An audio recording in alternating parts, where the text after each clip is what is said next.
Assalamualaikum warahmatullahi wabarakatuh. Selamat datang di Mapel PAI Channel.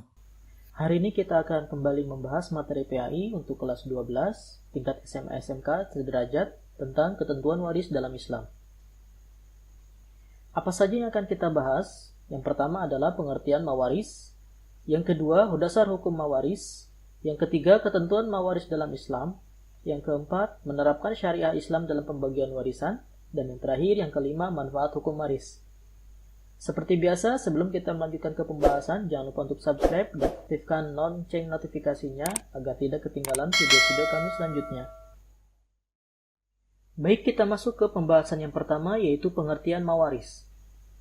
Warisan atau mawaris dalam bahasa Arab disebut dengan al-mirath, yaitu bentuk masdar dari kata waritha, yarithu, irthan, mirathan, yang artinya berpindahnya sesuatu dari seseorang kepada orang lain, atau dari satu kaum ke kaum yang lain. Adapun secara istilah, mawaris adalah berpindahnya hak kepemilikan dari orang yang meninggal kepada ahli warisnya yang masih hidup, baik yang ditinggalkan itu berupa harta atau uang, tanah, atau apa saja yang berupa hak milik legal secara syar'i. Ilmu tentang waris atau mawaris disebut juga dengan ilmu faraid,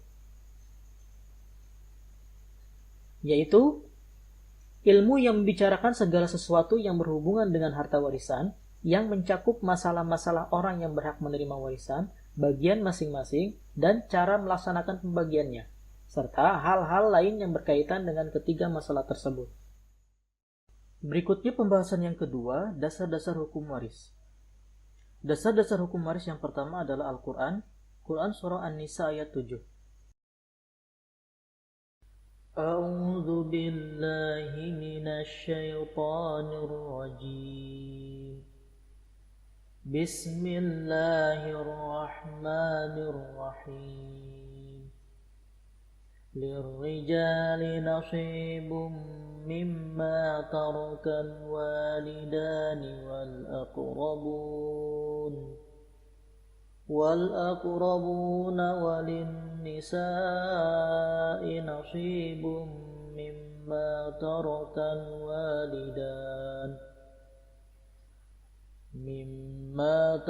الوالدان والأقربون مما قل منه أو كثر نصيبا مفروضا. Dasar hukum waris yang kedua yaitu adalah hadis dari Ibnu Mas'ud.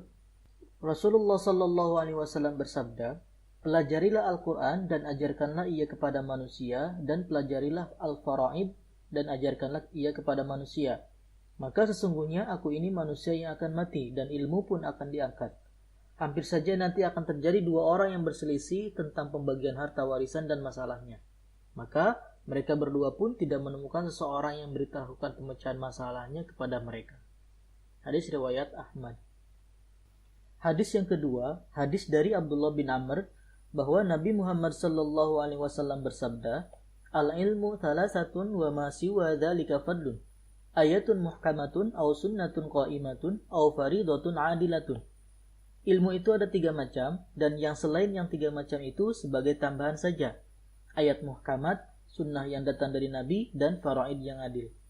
Hadis riwayat Abu Daud dan Ibnu Majah. Berikutnya posisi hukum kewarisan Islam di Indonesia. Hukum kewarisan Islam di Indonesia merujuk kepada ketentuan dalam kompilasi hukum Islam atau KHI. Mulai pasal 171 diatur tentang pengertian pewaris, harta warisan, dan ahli waris. Kompilasi hukum Islam merupakan kesepakatan para ulama dan perguruan tinggi berdasarkan Inpres nomor 1 tahun 1991. Yang masih menjadi perdebatan adalah keberadaan pasal 185 tentang ahli waris pengganti yang memang tidak diatur dalam fikih Islam. Selanjutnya pembahasan yang ketiga, ketentuan mawaris dalam Islam. 1. Ahli waris. Jumlah ahli waris yang berhak menerima harta warisan dari seseorang yang meninggal dunia ada 25 orang.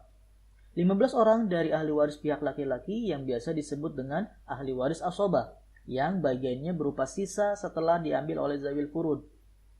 Kemudian 10 orang lagi dari ahli waris pihak perempuan yang biasa disebut ahli waris zawil furud, yang bagiannya telah ditentukan. Kemudian yang kedua, syarat mendapatkan warisan. Yang pertama, tidak adanya salah satu penghalang dari penghalang-penghalang untuk mendapatkan warisan. Kemudian yang kedua, kematian orang yang diwarisi walaupun kematian tersebut berdasarkan vonis pengadilan. Sebagai contoh, seorang hakim memutuskan bahwa orang yang hilang tersebut dianggap telah meninggal dunia. Kemudian yang ketiga, ahli waris hidup pada saat orang yang memberi warisan meninggal dunia. Jadi jika seorang wanita mengandung bayi, kemudian salah seorang anaknya meninggal dunia, maka bayi tersebut berhak menerima warisan dari saudaranya yang meninggal tersebut. Karena kehidupan janin telah terwujud pada saat kematian saudaranya yang terjadi. Yang ketiga, sebab menerima harta warisan. Seseorang mendapatkan harta warisan diantaranya karena satu, nasab atau keturunan. Kemudian yang kedua adalah pernikahan yang sah. Kemudian yang ketiga adalah wala, yaitu seseorang yang memerdekakan budak laki-laki maupun perempuan. Keempat, sebab tidak menerima harta warisan. Di antaranya, satu, kekafiran. Apabila ada sanak famili ataupun keluarga yang tiba-tiba murtad, maka orang tersebut tidak bisa mendapatkan warisan. Kemudian yang kedua, pembunuhan, di mana salah satu kerabat sengaja membunuh dan pembunuh tersebut tidak berhak mendapatkan warisan. Yang ketiga adalah perbudakan. Seorang budak tidak dapat mewarisi ataupun diwarisi.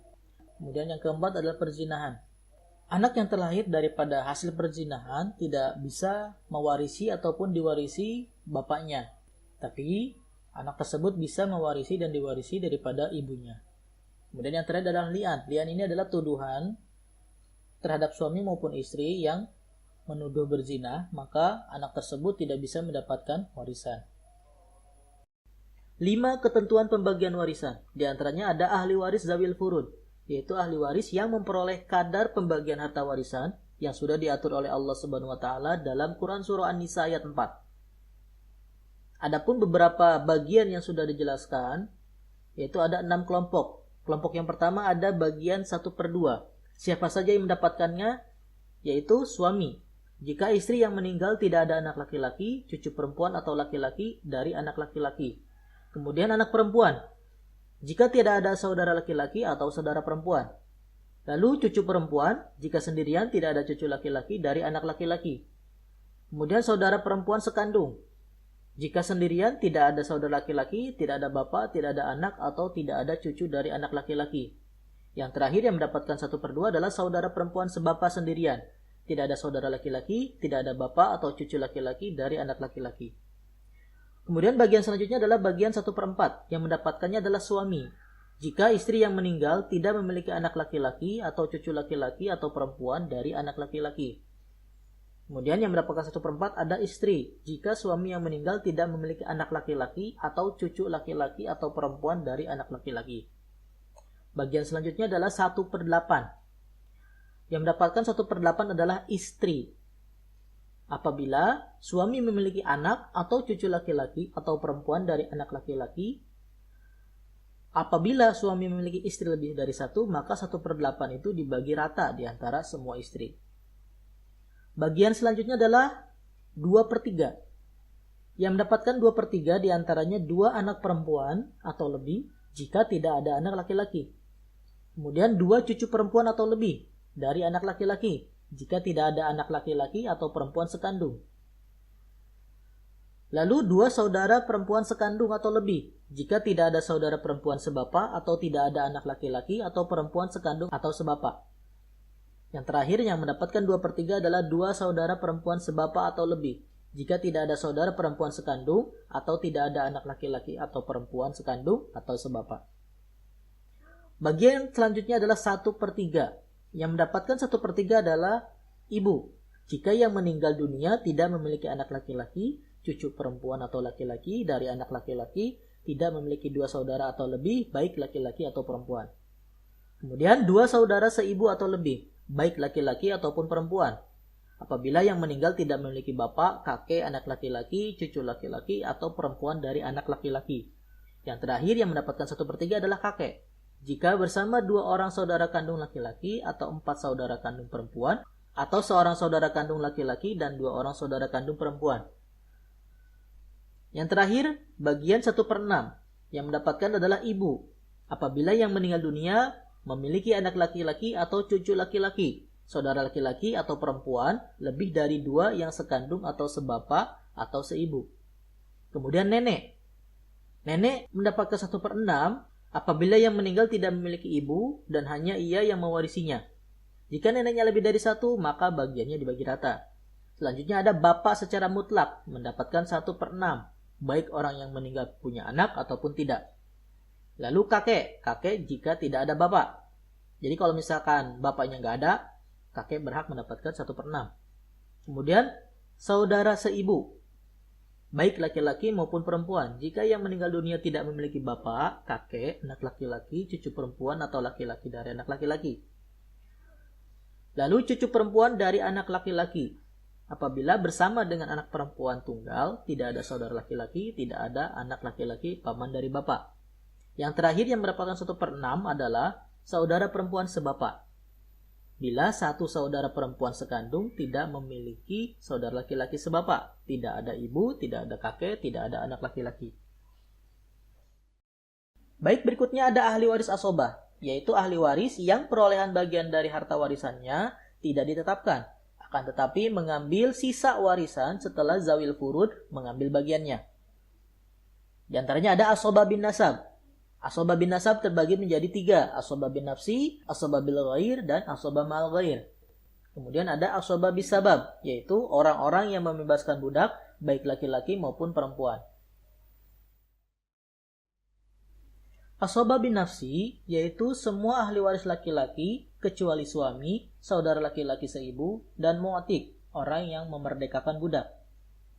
Siapa saja yang termasuk asobah bin nafsi? Yang pertama ada anak laki-laki, kemudian putra dari anak laki-laki, ayah, kakek ke atas, saudara laki-laki sekandung, saudara laki-laki seayah, anak saudara laki-laki sekandung, anak saudara laki-laki seayah, paman sekandung, paman seayah, anak laki-laki paman sekandung, dan yang terakhir anak laki-laki paman seayah. Untuk lebih mudah, kita akan membagi ke dalam 4 kelompok arah. Yang pertama ada arah anak. Ini cakupannya adalah seluruh anak laki-laki keturunan anak laki-laki, mulai dari cucu, cicit, dan seterusnya. Kemudian yang kedua ada arah bapak, mencakup ayah, kakek, dan seterusnya dari pihak laki-laki. Contoh, ayah dari bapak, ayah dari kakek, dan seterusnya. Yang ketiga ada arah saudara laki-laki. Cakupannya saudara kandung laki-laki, saudara laki-laki seayah, termasuk keturunan mereka, namun hanya yang laki-laki. Yang terakhir ada arah paman. Cakupannya paman kandung dan paman seayah, termasuk keturunan mereka dan seterusnya. Berikutnya ada asobah bil ghair, yaitu hak asobah untuk 4 kelompok wanita. Karena dia menjadi asobah, adanya asobah bin nafsi. Siapa saja? Yang pertama ada anak perempuan. Kemudian cucu perempuan, keturunan anak laki-laki. Yang ketiga saudara kandung perempuan. Dan terakhir saudara perempuan seayah. Kemudian yang terakhir ada asobah ma'al ghair. Yang menjadi asobah ma'al ghair yaitu saudara perempuan sekandung 1 orang atau lebih. Yang terakhir saudara perempuan seayah 1 orang atau lebih. Masuk ke pembahasan yang keempat, menerapkan syariah Islam dalam pembagian warisan. Jadi di sini kita akan coba mempraktekkan bagaimana sih cara menghitung pembagian warisan sesuai dengan ilmu faraid. Di sini ada sebuah contoh soal cerita. Bapak Yanto wafat, ia meninggalkan sejumlah harta warisan. Setelah dikeluarkan untuk berbagai hal, harta tersebut tersisa sebanyak 120 juta rupiah. Sedangkan ahli waris terdiri dari istri, ibu, 2 orang anak laki-laki, dan 1 orang anak perempuan. Hitunglah berapa bagian masing-masing ahli waris. Oke, jadi kita harus membuat dulu tabelnya. Yang pertama ada kolom ahli waris, kemudian bagiannya, kemudian perhitungan, dan hasilnya. Kita lihat di sini ahli warisnya ada istri, ibu, dan 2 anak laki-laki, dan 1 orang anak perempuan. Berapa masing-masing bagiannya? Istri mendapatkan bagian 1/8 karena memiliki anak laki-laki. Kemudian ibu mendapatkan 1/6. Sedangkan anak laki-laki dan anak perempuan menjadi asobah. Anak laki-laki asobah bin nafsi, anak perempuan menjadi asobah bil ghair.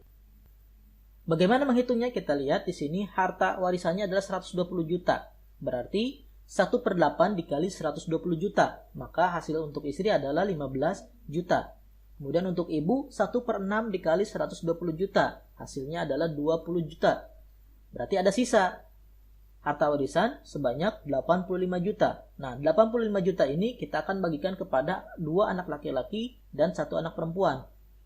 Tapi kita harus menghitung dulu berapa sisanya untuk pembagian asobah. Cara menghitungnya adalah di sini saya pakai rumus 2X tambah 1Y. X ini adalah anak laki-laki, Y anak perempuan. Di sini anak laki-lakinya ada 2, berarti 2 dikali 2 ditambah 1 dikali 1, karena anak perempuannya 1. Hasilnya adalah 4 ditambah 1 sama dengan 5. Jadi cara menghitungnya berarti 4/5 dikali 85 juta, kemudian hasilnya 68 juta. Untuk anak perempuan 1/5 dikali 85 juta, maka hasilnya adalah 17 juta. Karena di sini anak laki-lakinya ada 2, berarti 68 juta ini nanti dibagi 2. Hasilnya adalah 34 juta rupiah. Jadi masing-masing dapat 34 juta rupiah. Oke, kita masuk ke pembahasan yang terakhir, pembahasan yang kelima, manfaat hukum waris Islam. Hukum waris Islam memberikan kita jalan keluar yang adil untuk semua ahli waris. Di antara manfaatnya yang pertama adalah terciptanya ketentraman hidup dan suasana kekeluargaan yang harmonis. Karena kita membagikan harta warisan secara syariat, sesuai dengan syariat. Apabila kita menantang syariat tersebut, artinya kita sudah durhaka. Apa yang sudah tercantum dalam Al-Quran harus mengikuti dan harus kita taati. Kemudian yang kedua, menciptakan keadilan dan mencegah konflik pertikaian. Jadi sudah dibagi kadar pembagian harta warisan dalam Al-Quran, kita jangan coba-coba untuk menyebabkan konflik atau pertikaian. Apabila ada keluarga yang memang tidak setuju atau menentang, nah tugas kita adalah menjelaskan bahwa dalam Islam itu seperti ini. Ada kadar pembagian dalam urusan harta warisan. Alhamdulillah kami cukupkan sekian untuk pembahasan materi PAI kelas 12 tingkat SMA SMK sederajat tentang ketentuan waris dalam Islam. Jazakumullah khairan katsir. Jangan lupa subscribe dan aktifkan lonceng notifikasinya supaya tidak ketinggalan video pembahasan kami selanjutnya. Mohon maaf apabila masih banyak kekurangan dari kami. Kita akhiri dengan membaca doa kafaratul majlis. Bismillahirrahmanirrahim. Subhanakallahumma wa bihamdika asyhadu an la ilaha illa anta astaghfiruka wa atubu ilaik. Sampai ketemu di video pembahasan selanjutnya. Assalamualaikum warahmatullahi wabarakatuh.